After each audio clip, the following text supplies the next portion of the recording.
Good afternoon, everybody, and welcome to another edition of Bayou Bets. This one for Monday, May the 23rd, here on bet.NOLA.com. I am Zach Ewing, along with Jim Derry to my left and Spencer the Guru to my right. We are here to recap a wild weekend in sports and also to look forward to what's coming ahead. Just seems like, you keep thinking, oh, it's going to slow down. It's going to slow down. Sports doesn't slow down anymore. There's no such thing.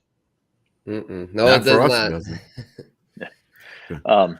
And by the way, it's a great time to get in on the action. As always, you can go to NOLA.com/Caesars and get your $1,100 bet insurance for new users only for our listeners.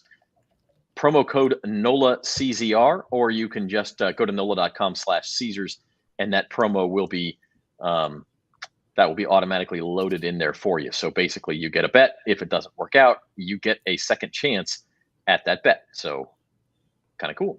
And that's a good way to get started. So go ahead and do that. We're also brought to you by Tulane Doctors. Innovative research, inspired patient care. Visit TulaneDoctors.com. A lot going on this weekend. Like Epicenter finished second in the Preakness, and that was like the 12th biggest story of the weekend, it seemed like to me. Yeah, I have 4 words for you, Zach. Damn you, Mito Pereira. Jim, how much did you lose? I mean, the worst part is I won a decent amount on – I had JT pre-tournament. He was one of the favorites that I mentioned in the column that we liked. Talked about it with Andy Black during the week. So I wish I would have bet a little bit more on him, but I got so aggravated that somehow Mito Pereira was in almost all my lineups, okay, all my DraftKings lineups. And I just thought I bet him. And when I went and looked at my bets on Saturday, like he wasn't in my starred lineups or whatever. And so I forgot to bet him before the time. So then I was ticked off. So I overcompensated like really bad gamblers do. Oh, you went on tilt. I absolutely went on tilt. So JT covered basically all of my dumb Mito Pereira bets and a couple others. But I had what else did I have? I had Rory finishing in the top 10, like we said to do in best bets.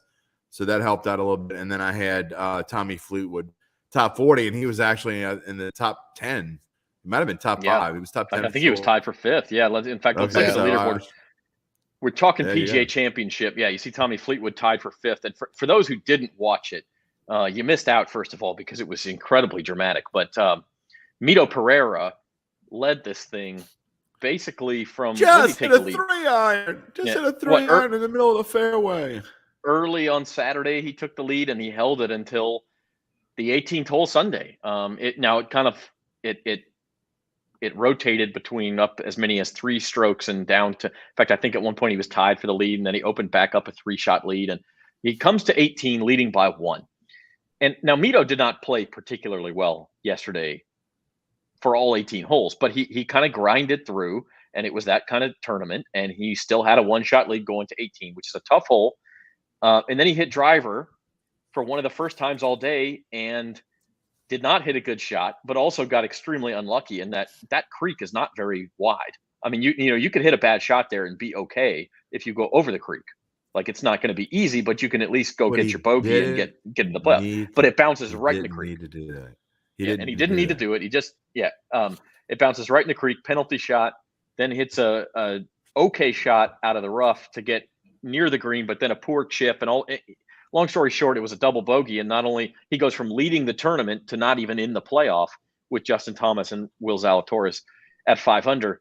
And by the way, you think you had a bad weekend, Jim?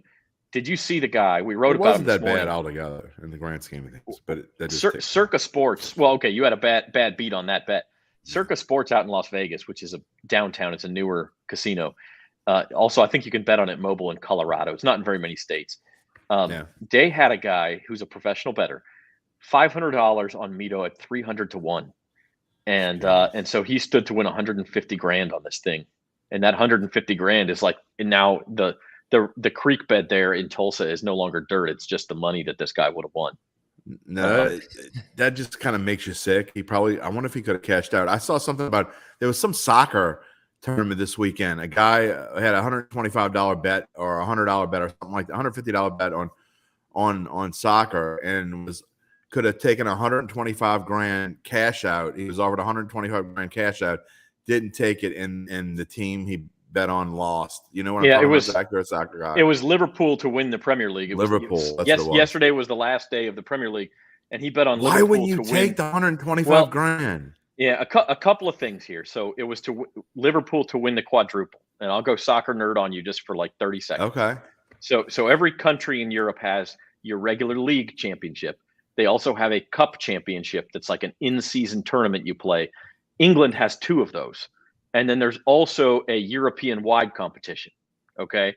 And so they're the Champions League. And so Liverpool was, because they're in England and there's 2 cup competitions, they had already won both of those. They also are in the final of the Champions League, and they were in second place in the regular league in England. And so the quadruple would be if they won all 4 championships.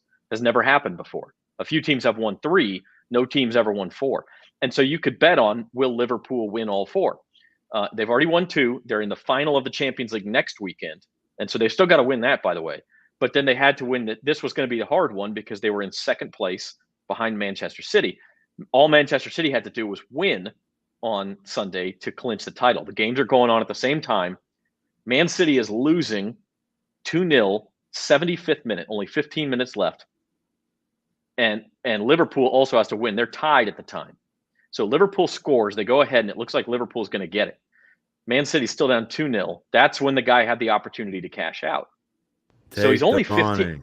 He's only 15 minutes away from getting the third of these 4 titles. Then they would still have to win next week. Man City scored 3 goals in 5 minutes and won the game. I mean, which they're a good team, but you don't expect the team to score 3 goals in 5 minutes. It goes to show, man. If you got a chance to cash out a big ticket, to me, there's no reason to be greedy on stuff like this. Uncle Big Nick, he likes to gamble. He says he'd even take the cash out. I mean, so would most people. I mean, come on. So what was he going to win if he doesn't take the cash out? I can't remember what it was. I mean, I think it was 200 grand or something. So he was looking at better than 50% of it. Come on, man. And I gotta say, I mean, this professional gambler, and he has a great Twitter thread on. Go to bet.nola.com. I wrote a little story about it. At least bet a live thing and bet some kind of live bet. I mean, and insure it or something. This guy's name is Rufus Peabody, and he had an opportunity to hedge and chose not to. And that's listen, these pro guys are all about the numbers, and so you look at what numbers you could hedge at, what chances you have of winning the tournament, and he may have said, mathematically, it's not worth it, and I'm fine with that decision. Yeah. Now, it didn't work out. Mito hit it. I was a little. I actually had a decent cash out on Rory to win the tournament, and I didn't take it. It wasn't. It's a whole different thing. I mean, I bet like $40, and I think the cash out was at one point it was like 120 something, and I debated taking it, but Rory looks good in the beginning. It was hard to believe that. If I was on deal, no deal. Yeah, well, look. Let me tell you right now. Somebody offers me 10 grand. I don't care what the big prize is. I'm taking 10 grand. You know what I can do with 10 grand? I'm not here to talk about things that only last 5 minutes with Jim. All right. Oh boy. It's what? This show is much longer than that. This show is much also longer. A family show. Well. Let's move on from the PGA. It was exactly. It was a great tournament. And I think it sets up for a great U.S. Open because you're going to see a lot of these same names at Brookline, and maybe a couple others. See Scotty Scheffler at the bottom misses the cut. Colin Morikawa, I think Brookline sets up better for him. You're going to see a good leaderboard there next month as well. So we'll be talking more golf. Well, ask Uncle Big Nick how he did in his one and done this week.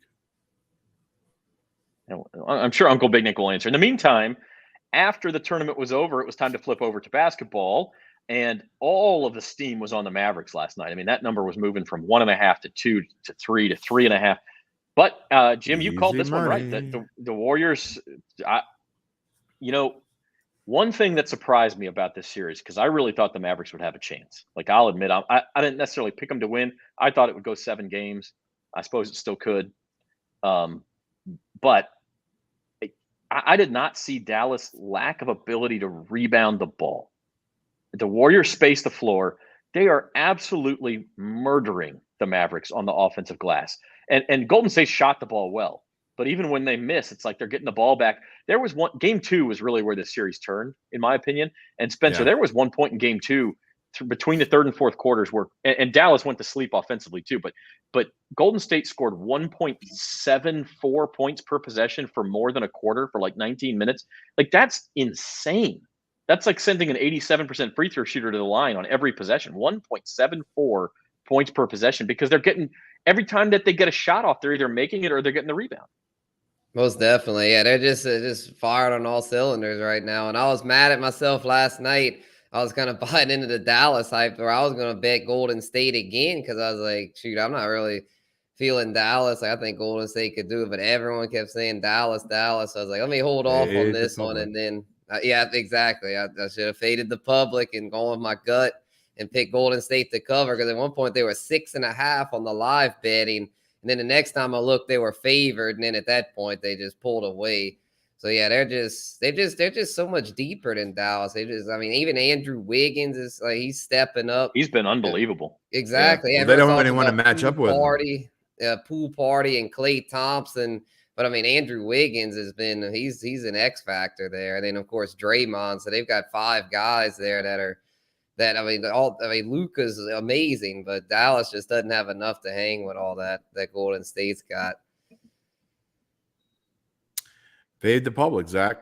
I mean, it's what it comes down to. It seemed like everybody's money was on Dallas. It was public. It was sharp. I mean, everybody liked Dallas. I couldn't believe that line. I was like, for me. How was I that? bet him twice.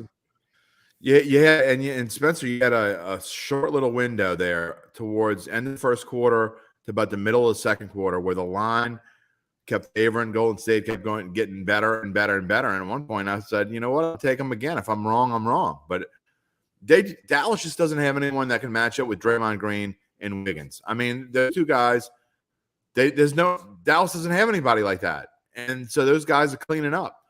Now you could bet Wiggins over in game 4, and you'll probably get hammered for doing it. But I mean, really, if you've been betting the Wiggins over, because like I said, there's just nobody that can match up with him. So I may partake in that, but I don't know. I think Dallas will win a game. I do think they'll win one game because they're not the kind of team that's just going to give up.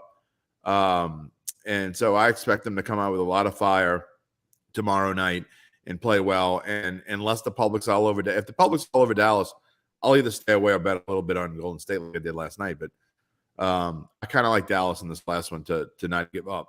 Then I think they'll lose in game 5. It doesn't feel like a sweep. And I suppose I've probably been disrespecting the Warriors a little bit the whole postseason because of what they've done. Because of the guys they have on the team, that they have that attitude, that pedigree, that when push comes to shove, they're going to come through.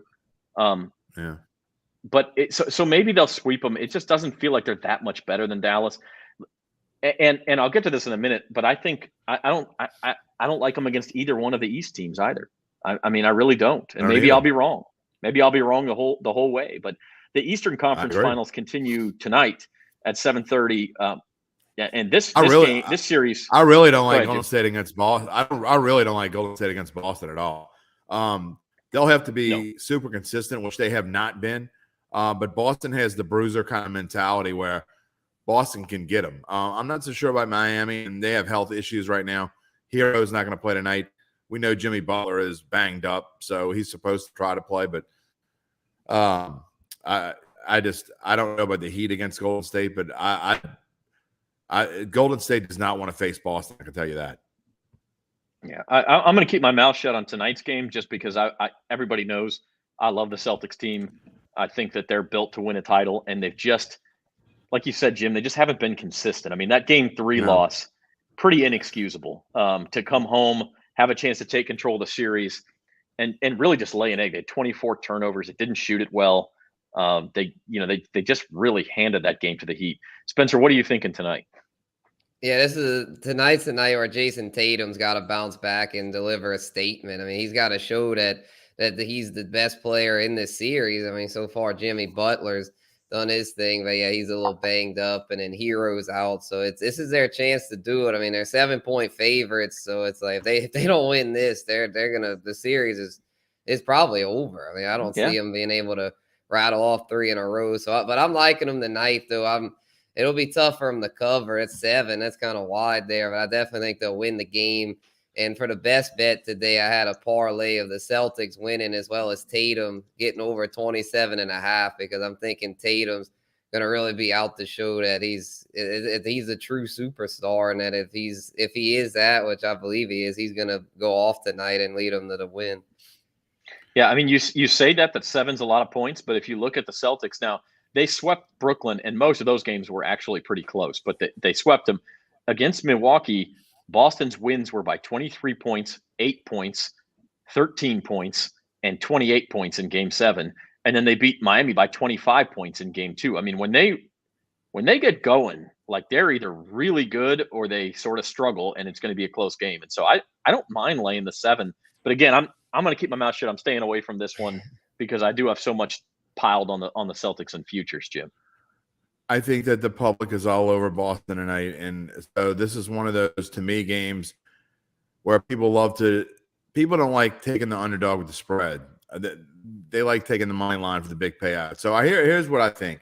I think Boston wins. I don't think they win by 7. I'm gonna fade the public with that. I'm gonna take the Boston money line. So I don't like the -350, so I parlayed it. I did the public is all over the under because of the Heat issues. So I parlayed Boston money line with the over 206, and then I wanted to throw one more in there at a good price. And I like Oladipo tonight and Adebayo. So I picked between one of them. I picked Adebayo. I think he was over 17.5 because I don't think Jimmy Butler is going to be at full strength. Somebody's going to have to pick up slack. And so there you go. There's my 3-leg parlay, and that's kind of what I like tonight. I think it pays plus 350. All right. And I had it for small. It's just something to kind of keep my interest. But I do not like laying the 7 at all with Boston. It is a lot of points. Everybody seems to be on that. That's a lot of points. And it's one of of those points, things, too, where you get a backdoor cover on that. And, Yeah, you do. I mean, I think the danger in betting the underdog here is that, like I said, Boston has won blowouts, and it feels like one of those games where Miami had, look, they came to Boston to get a split. They already got that. And I'm not saying they're not going to get greedy and try tonight, but if it starts going south and they're down by 10 at halftime, they're down by 15 in the third quarter, Butler is banged up, they might just say, listen, let's get back to Miami. We're 2-2. We're good. I'm going to tell you this. The pricing is weird for me. It's like Vegas is begging you to either take the Miami money line or just suck it up and go -7. That's why I find something very strange. It's very weird. I get weird vibes. I'm with Spencer. I think, and I think Tatum could have a good game too. I didn't necessarily. That's a little bit too many points. The last time I took a high player point total like that was, I took Luka last week when he scored like 20 in the first half, and then he only scored 4 in the second half, and I got bitten. So I'm not a big player prop guy, so I'd rather take an off-brand player prop if that makes any sense. If you're going to take one thing, I'd say suck it up and lay the -350 because the -7 is too much. But that's not really a value bet, so I can't advocate betting just that. Yeah, and so Spencer likes Tatum over 27.5. Jim, you're on Adebayo. And I like that because somebody's going to have to score points for Miami. Somebody's going to have to score. But if Butler's banged up and Hero's not playing, even if they lose the game, they're still going to score at least 80 points. Somebody's got to score those points. So interesting too to look at the series prices. Obviously, the Warriors up 3-0 are basically an unspeakably big favorite there. But it's interesting. The other one, the Heat up 2-1 and sort of on serve as far as home court advantage, are only -115 favorites here. And so if Boston wins tonight, that tells you, of course, Boston will probably be the series favorite going into Game 5. Yeah, definitely. This is their time to kind of take back control of it. It's been one of those back and forth kind of things, and so this is tough. I mean, I would probably still go with Boston, though. I think they'll be able to ultimately get it done in 7. But yeah, this is a fun series here. But Miami's got to get healthy. Jimmy Butler, they need to get him back 100%, and Hero's got to be back. If those injuries linger, then Boston might be able to get it done in less than 7. There is absolutely zero value on any of these 4 teams. You can't bet any of these. Even the Mavericks are 30-1. It's never happened before. So why is it going to happen now? And why is it only 30-1? It's never happened before. It's not going to happen here. And the Celtics are down 2-1, and they're minus 105, which makes no sense. I'm not, if you like one of them and you want to bet it, whatever, but there is zero value in any of those lines. The one thing I'll say, and again, you guys are going to laugh at me, but I kind of like Boston to go ahead and win in 6, basically meaning they win 3 in a row at plus 280. If you think they win tonight and they would have game 6 back at home and they'd be pretty big favorites, that really comes down to game 5. Could they go back to Miami, win game 5? Miami with the injury problems, not that Boston doesn't have any injury problems, but there might be a little bit of value there. If I was going to bet anything, it's plus 280. It's Spencer. You said Boston was going to win in 7. That's plus 320. Of course, that would mean winning game 7 on the road. Not to say they couldn't do it. You'd be better off betting if you like Boston. Bet 100, and let's just use 100. I'm not advocating to bet $100. Okay, but if you got plus 260 and 6 and 320 and 7, you'd be better off betting $100 on each of those. If you hit the 260 bet, you're going to win 160, which gives you a plus 160. And if you hit the 7 bet, you're going to win 320 minus 100 is 220. So either way, you're going to get better odds on them winning in 6 or 7 than betting them to win in 5. You see what I'm saying? A way better value. That's a way better value than I think it's actually closer than you're thinking, but it's pretty close to an even money, and you'd get minus 105. Yeah, I mean, you definitely play around with it because they obviously can't win in 5. So betting on them to win in 6 or 7, as long as they win, you're going to make money. But so why the series odds in what they are? That doesn't make any sense. I don't think it's as big of a difference as you're thinking, but I'd have to sit down and do the math. I thought you said it was 260 and 320. It is. It's 260 and 320. But if you had to bet both and you only won one of them, if you win the 260 bet, you're going to win 160. But you would have bet 200 to win that 160, correct? No, you bet 100 to win. You bet 100 on each. Okay, so you're gonna get $260 for that $100 bet. Forget about the 100 you put down. Then you subtract 100 from it, and you get a 160. So you're getting plus 160. It doesn't. That doesn't. You see what I'm saying? Well, but you're only going to lose the 100. The difference is if they lose the series, you lose twice as much. That's where the difference comes. That's correct. Well, that's where. Half. But either way, you're still getting that plus 160. Is the worst you're going to get, no matter how you bet it. So if you're going to bet $100 on the series and bet 50 and 50, it's the same thing. But then if you bet 50 and 50, you're only winning $80, right? Yeah, but you're still getting better odds, though. Whatever you want to bet it however you want to bet. You're still getting a better value. It's very close, but I think you're right. Yeah, it's very close, but I think because you'd have to half your bet anyway. That's where we're at. Here's where there may be some value. Speaking of betting a couple of different futures, like the Heat and Celtics are both plus 340. I've said this already. I don't like the Warriors against either team. I just don't. And maybe I'm disrespecting them. Spencer, what do you think? Well, yeah, I mean, I like the Warriors to win the finals. I mean, there's no value here, obviously, with them being in the negatives there, being the clear-cut favorite at minus 160. But there's definitely value to be had if you're a believer in the East teams. I mean, I think it's worth throwing a little something on both because while Golden State right now looks like the clear-cut favorite, they have been streaky.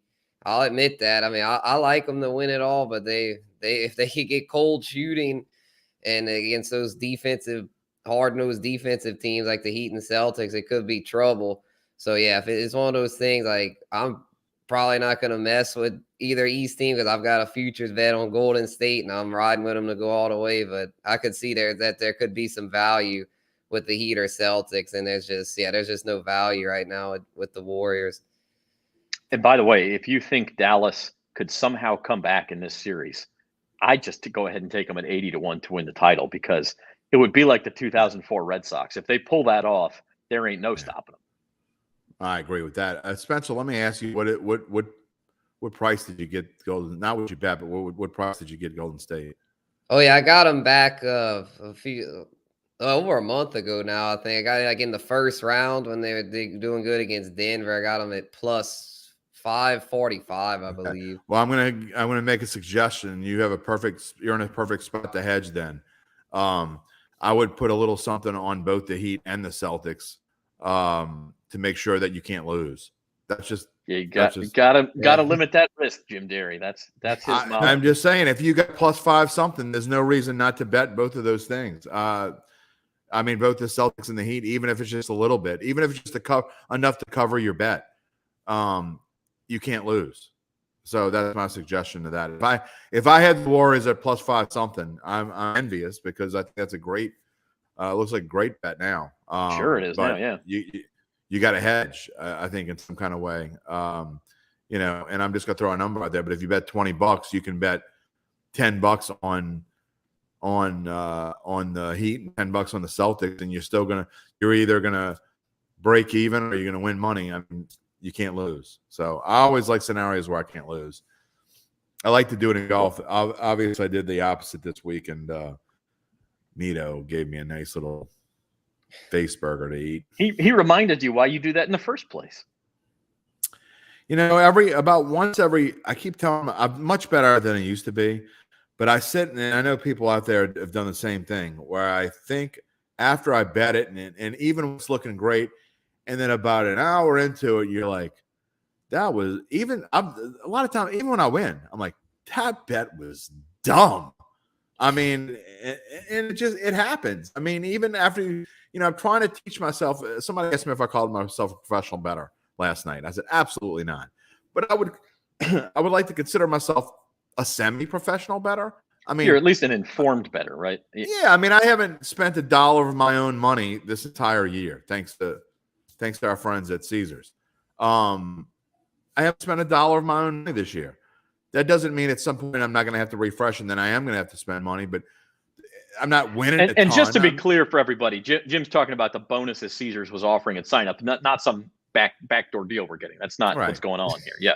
It's just the regular bonus money everybody else. Not a backdoor deal. Correct. Yeah. And then it didn't hurt that I hit Scotty Scheffler on Super Bowl Sunday and hit the Rams, and I mean, all the things that I won, and then hit Braun, JJ Spawn, I'm sorry, a few weeks ago for a stupid bet. And so I've hit got lucky and hit some big ones, but when you make that dumb bet, and again, this is the thing that you try to avoid more than anything.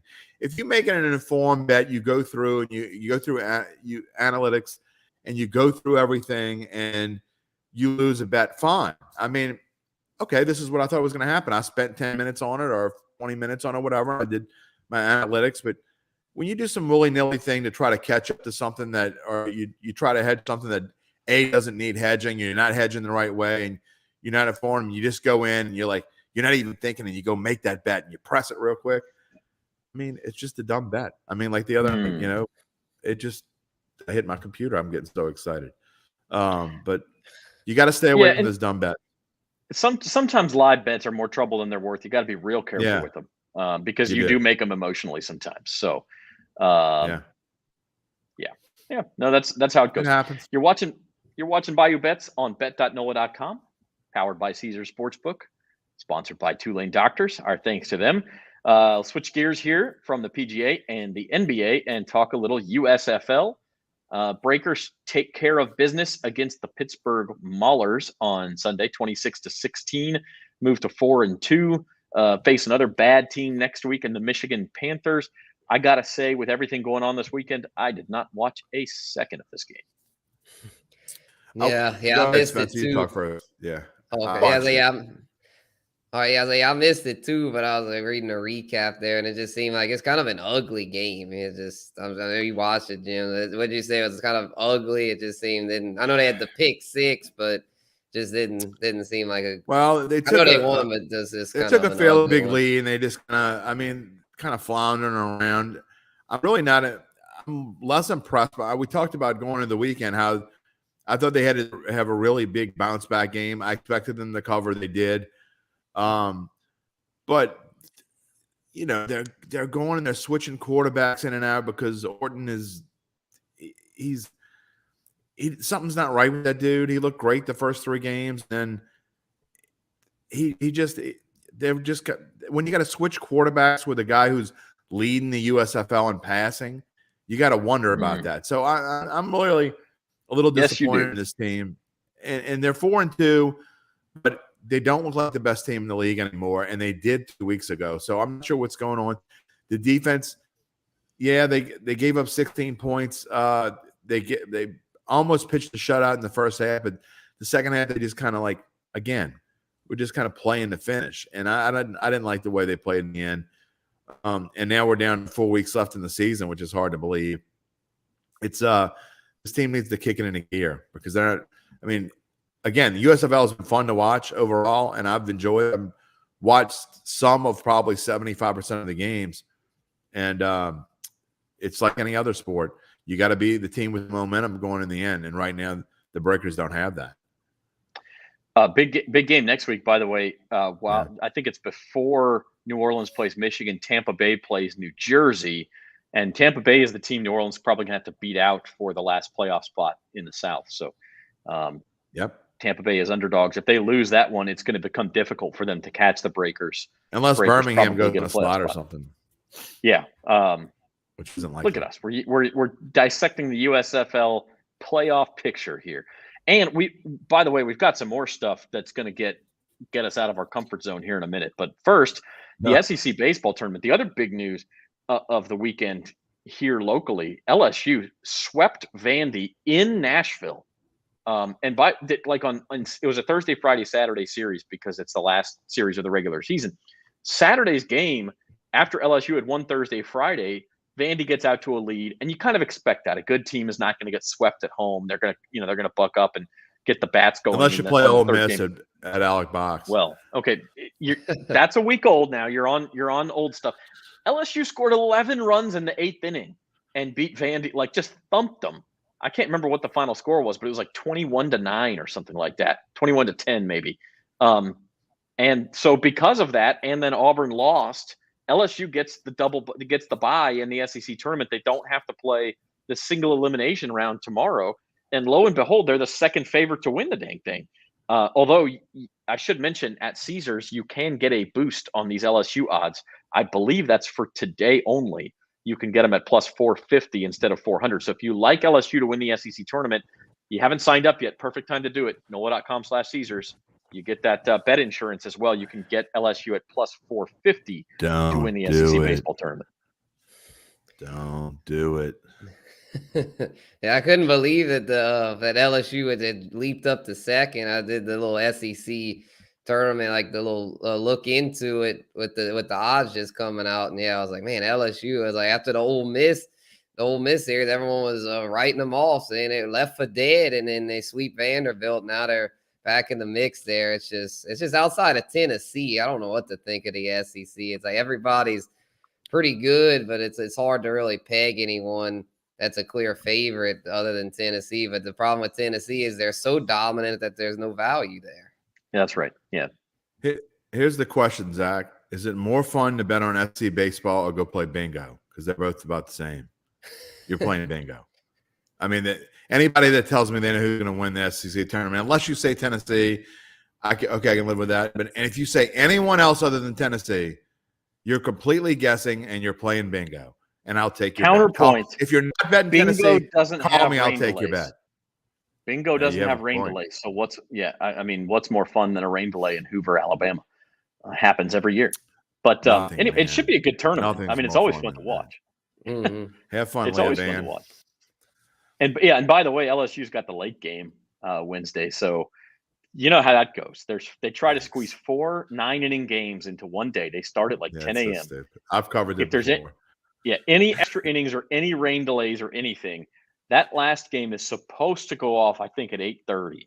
But it's going to be like 10 o'clock by the time they throw the first pitch. You know what's more fun than doing that for the SEC baseball tournament? Last year, I got to do the NAIA tournament at Segnet Field. And the first day, it was actually kind of chilly. It was wind blowing like 40 miles an hour, and it rained for about 6 hours before they could start the first game.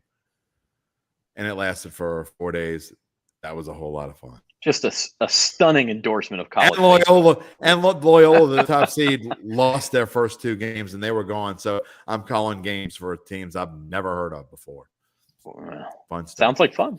No, the SEC baseball tournament is a lot of fun. It's totally unpredictable. I wouldn't bet Tennessee either. But like I said, if you do like LSU, do it today because the boost is up there. You get 450 instead of 400. How the Raging Cajuns doing in baseball, Spencer? I honestly have not looked.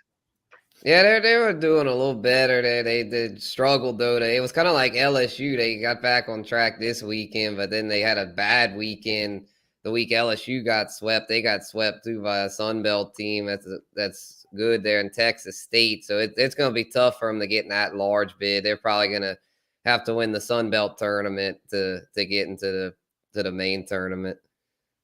And I'm bringing it up right now to see what the chances of that are. They're the 4 seed. Okay. Again, you just never know with these things. If they beat South Alabama, they play South Alabama on Wednesday. If they win that, then they'll face, it looks like Texas State gets the bye. They're the top seed, so they would have to beat them. And then Tulane is also the 4 seed in the AAC. They were leading that conference for a little while, and the bottom kind of fell out for the Green Wave.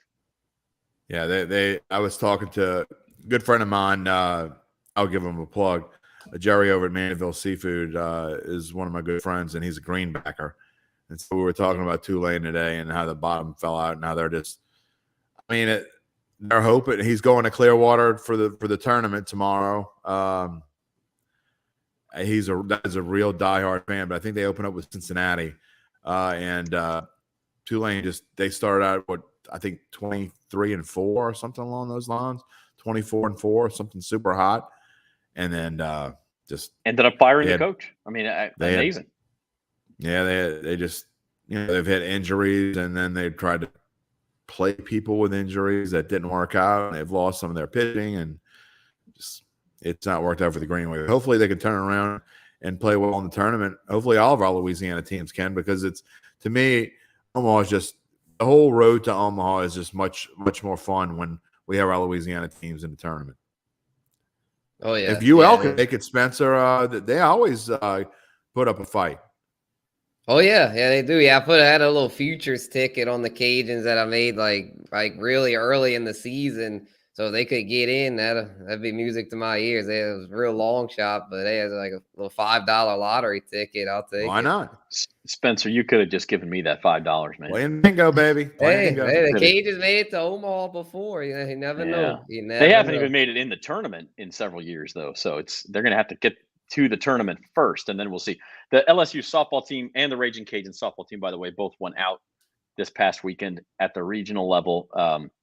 UL was in Clemson, and LSU was in Tempe against Arizona State. So that did not work out. So all of the Louisiana teams are out there. And then baseball, I think it's on Memorial Day. It's next Monday that we get the regional field. So that's going on. Also going on, this is the part of the show Jim's been waiting for, the French Open.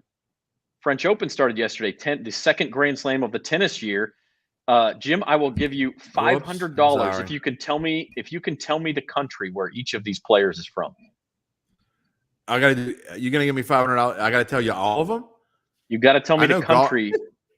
Golf is an American. Okay, you got one. All right. Let's see. No Googling allowed. Guess. I'm not Googling. You can hear me. I'm not typing anything. I'm going to guess Sabalenka's from Czechoslovakia. Czech Republic. I can't remember where she's from. I think it may be Serbia. Okay, same area. Swiatek, the favorite, the heavy favorite, odds-on favorite there. She's from Poland. And Simona Halep is from Romania, and Maria Sakkari is from Greece. So now you know.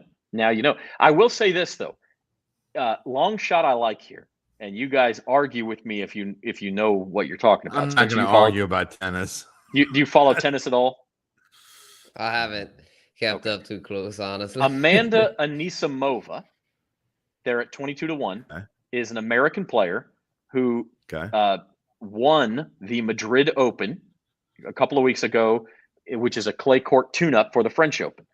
She also beat Naomi Osaka today in the first round. So I think everybody's heard of Naomi Osaka. Where's Serena? And Serena is not playing. Osaka is out. I'm not watching it. And so Swiatek is your favorite, but Anisimova at 22-1, you could do a lot worse than that. I'm just saying, if I'm taking a long shot, if there's no Serena and no Venus, I'm not watching. In tournaments like this, you can't bet a minus 150 favorite. There's 128 players, for crying out loud, and none of these players are all that accomplished. I think Halep has a couple of Grand Slams. She may have the most in the field. So I'm going to take a long shot. I'm going to take Anisimova at 22-1. And the men's players. Wait, hold on. Why aren't you just telling Spencer to you would take his bet? I mean, do you really know anything about this, or you just throwing money in the wind? I played high school tennis. I follow tennis a little bit. Weren't we just talking about bad bets? Yeah, no, you're right. You're right. Thanks for being there for me. Thanks for having my back. You're right. It's okay. I mean, if you want to have a little fun and bet a couple bucks, but don't advocate people. But listen, betting Amanda Anisimova at 22-1 to win the French Open is a little bit different than betting the Raging Cajuns at 600-1 or whatever they were. I'm just going to say this. You've taken that graphic's been off the screen about 20 seconds now, and I couldn't spell her. I was looking at it for a minute. If you asked me, if you told me you're going to be $500 if I could spell her name right, I wouldn't win. I wouldn't even take the bet. I'm disappointed in you. I'm disappointed. You've probably heard of some of these guys, though. You hear your I know odds. A lot of these guys, yeah. So the absolutely amazing thing is that Rafael Nadal, who is the king of Roland Garros, the king. Yeah, but is he like 36 now? He's 4-1. Yes, but he's 38, 39, but he won the Australian Open this year. I mean, the guy's still got game. He's 4-1 to win this tournament. Which John McEnroe? I will. He's in the TV booth. I will say that Carlos Alcaraz is 20 or 21. He just beat Nadal and Djokovic back to back in Madrid. So that sounds like it should be in Dale. I mean, he not Alcatraz. Oh, okay. He may be the next Nadal. So keep an eye on him. Djokovic and Nadal both cruised through the first round today. Interesting thing here. I'm betting on a guy named Sinner. I'm betting on a guy named Sinner. I'm going to go. I want to put money on him, dude. Speaking of sinning, the guys in the last line are Russian players. Wimbledon is not allowing Russian players this year, but the French Open is. So we'll get a little geopolitical here for you. They're the French, of course they are. Wow, French. Medvedev was in the final of the Aussie Open. You could do worse. He's not a great clay court player, but 35-1. You want to take a shot? I'm betting on Sinner. I'm telling you right now. I'm going. As soon as the show's over, I'm going to put money on. Go play some bingo. Absolutely doing it. Go play some bingo. Tennis bingo. Yannick Sinner, I think he's Italian. I'm going to do a parlay on Sinner and what's her name? The one I can't spell. Anisimova? Anisimova. That's what I'm doing. Listen. If you actually do that, you've got to screenshot it. We're showing it at the book on Thursday. Yannick Sinner, an Italian player. And has actually been ranked as high as world number 9. So you could do worse than Yannick Sinner and Amanda Anisimova. It's going to happen. We're going to do it. In the meantime, Heat Celtics tonight. PGA was fantastic. NBA final starting up in a week. US Open coming. Lots to talk about. Spencer the Guru, your final thought on this Monday. Yeah, this has been a lot to talk about, and no football today. No, it was breakers. I mean, so there were a little bit breakers. There. No NFL today. So it's like the NFL somehow finds a way to creep up in there. But yeah, I've actually got in the middle of a startup dynasty draft for fantasy football. So it's still fantasy football on my end. And it's always something going on with that. And then it'll be interesting to see where Chris Olave ends up going there. I'll keep y'all posted on that.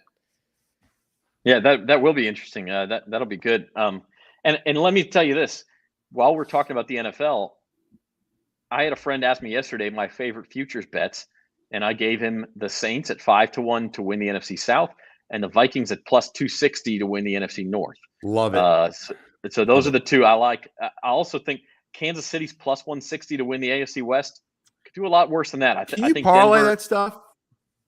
I don't believe so. But Denver and the Chargers are getting a little overhyped, in my opinion. I kind of like Kansas City plus 160. So, Jim, your Kansas City's plus 160 to win the division? Plus 160 to win the division. You're kidding. That's like free money. Okay. Well, that's why people watch this show.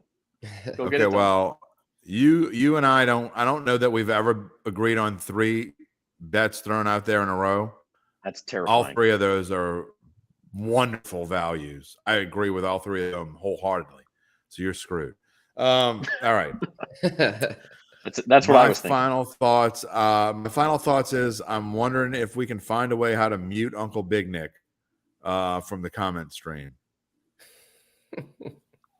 How much are you going to bet on that, though? Because his latest comment, I think, is probably pretty accurate. I told you I was going to bet $10 on it. I don't think I'm just checking. I don't think you can parlay those futures. I mean, even the tennis ones. So okay. Well, I'm going to bet $10 on Sinner and whatever her name is. I'll remember it when I say it. All right. And if it goes to show that if this bet wins, you don't have to know jack about jack to win money betting on tennis. And if you do know a lot, you still lose sometimes. So that's how that happens too. My final thought is I still have faith in the Boston Celtics. If they can get consistently healthy, I still think they win the NBA title. Robert Williams is back tonight. I agree. Robert Williams is back tonight. Tatum and Marcus Smart both left the game on Saturday night, but they came back, and they're supposed to play tonight too. I still think Boston's the best team in the NBA, but we'll see. We'll know more on Thursday. That series value in the NBA. That series will be through 5 games by Thursday, so we'll talk. But I'm not hedging. I have a couple of futures bets. I have 11-1 to win the East and 8-1 to win the championship, and I have buyout options on those bets. I'm not taking them. I'm riding with Boston, so we will see what happens. Condolences to those of you who bet on Mito and lost. Sorry, Jim. And Jim, who you got on Datitude this week, Jim? Don't know yet. Trying to figure out what direction we're going as far as what we're going to talk about. Last week we had Doug Mouton on Friday, and apparently people couldn't wait to listen to Doug Mouton because it's one of our better shows yet. If you haven't listened yet, it was a pretty fun conversation talking about the Saints and Pelicans, mostly about the Saints and the signings that they've had. Pretty good show, and I think we'll have another good show Friday. I just don't know no, not Uncle Big Nick. It will not be Uncle Big Nick. All right. So a surprised attitude coming in also on Thursday at 4:00. We'll be live at the book right here on bet.nola.com. Our thanks to Caesar Sportsbook and Tulane Doctors. For Jim Derry and Spencer the Guru Urquhart, I'm Zach Ewing. Have a good day, everybody. And I forgot I'm producing today, so I got to play the music now. Have a good one.